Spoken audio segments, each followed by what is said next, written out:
the FedEx website. It's June 5th, 2021. This is a unbelievable and incredible assault on the vision and eye health of the public. Also drives away customers by the millions.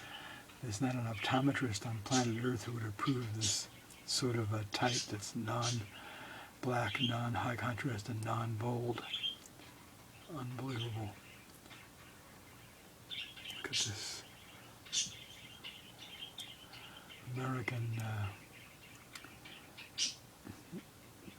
Americans can file a Consumer Protection Division complaints with the Consumer Division of the State Attorney General of the state where one lives and or where one works.